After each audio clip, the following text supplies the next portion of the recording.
Welcome to the Sixth Hornet, the podcast for every Charlotte Hornets fan. I'm your host, Eric Smith. Ladies and gentlemen, welcome back. Don't forget to subscribe. If you're on YouTube, hit that like button if you're here and comment below with your thoughts. Love to hear what Buzz City, Hornets Nation thinks about, this video in particular, but anything that's on your mind. Let's get right into it. I just want to ask the question. Should the Charlotte Hornets trade Miles Bridges?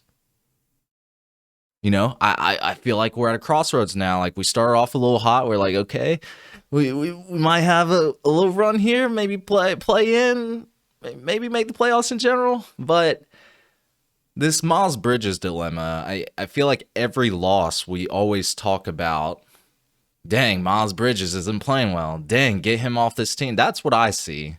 So let's talk about it. Should the team move on from him?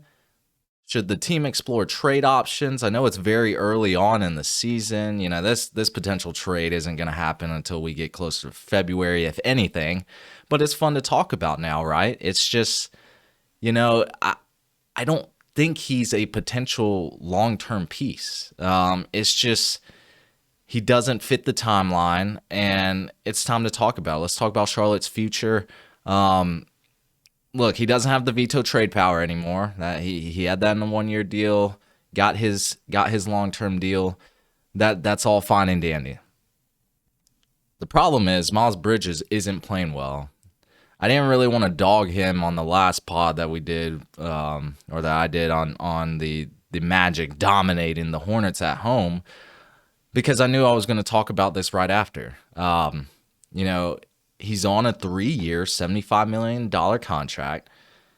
Finalized that back in 2024. A lot of that's front-loaded. His salary does decrease every single year. He's in the middle of that contract. So it makes him a little bit, more valuable trade piece, which has got to be on Jeff Peterson's mind right now, right? You're like, whoa, if we lose to the Minnesota Timberwolves, this weekend, it's just like, fans are going to get a little antsy, and I think they already have, because it's just not working out. Like, these losses are brutal. I mean, let's be honest. We're 2-3 right now. Still look like we're a couple pieces away from being an actual contender.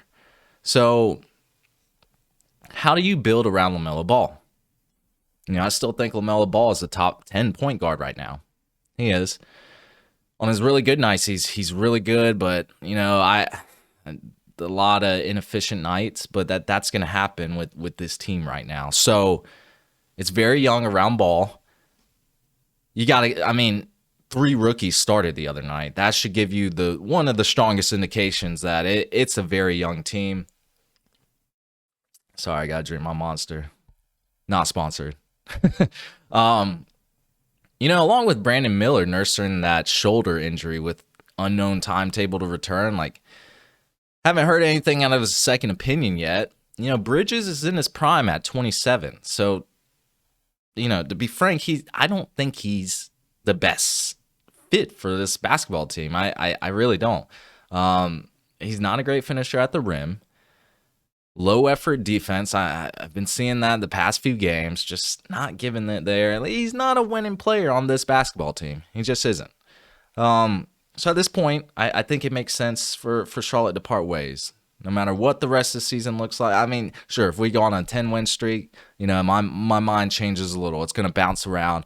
I'm flexible in that department. I can be wrong. But just with, so far, the sample size we've seen, I don't think this team is ready. I don't. And you want to have more cap flexibility going forward. You want to give more run to young players like Liam McNeely, T-John Saloon at that 4 position. And then you start thinking about it. Like, according to NBAage.com, the Charlotte Hornets are the number 1 youngest team in the NBA by average age. 23.4, that's the average age. Miles Bridges is 27.5.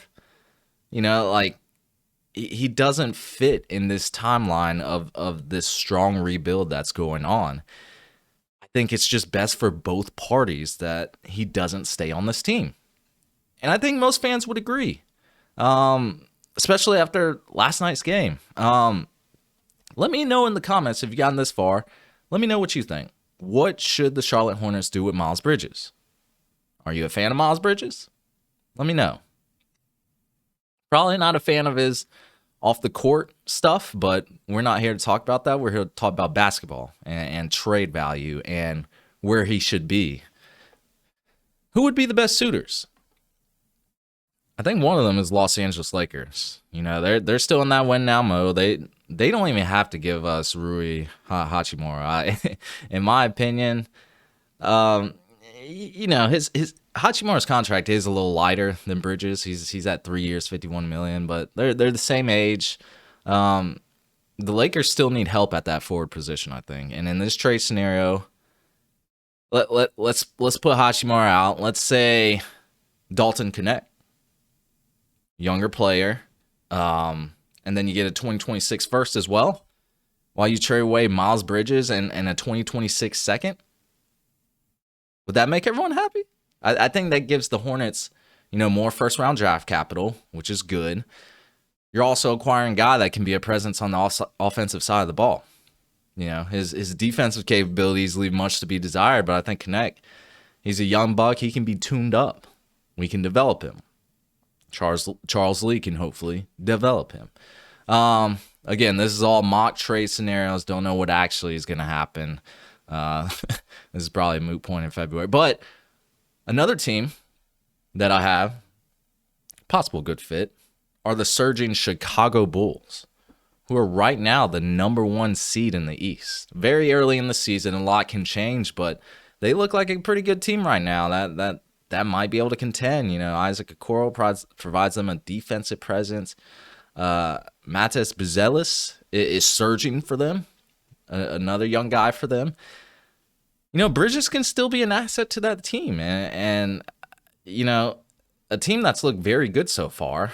I'm not a huge Patrick Williams fan, so like maybe Kevin Huerter.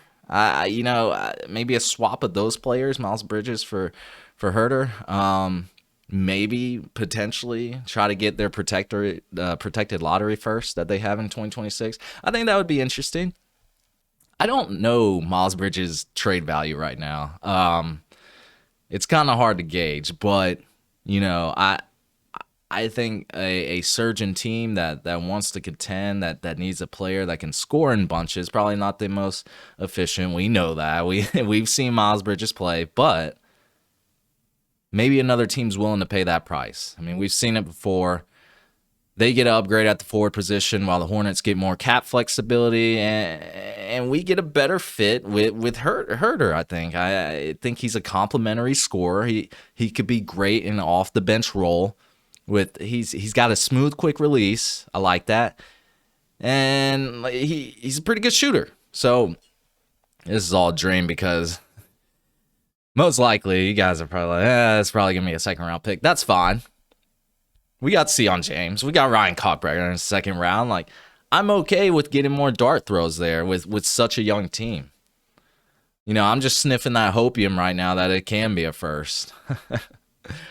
But those are my two teams that I think could be trade suitors. You know, I asked the question, should the Charlotte Hornets trade Miles Bridges? Absolutely. They should ship that dude off, shoot him off in the sun. No, I'm just kidding. I just think, you know, Miles Bridges, I don't think he fits this team very, like, his play style is very erratic too. I just don't think he fits in this offense around LaMelo Ball, around these other guys. I think it's time to move on. But if you gotten this far, let me know what you think in the comments, Hornets Nation. That is going to be it for this episode, ladies and gentlemen. Thank you for tuning in to the 6 Hornet Podcast. Again, subscribe if you haven't. Would love to see some more subscribers on the channel. Please comment below if you have any thoughts. We are live on Apple Podcasts, Spotify, and YouTube. Take care, everyone.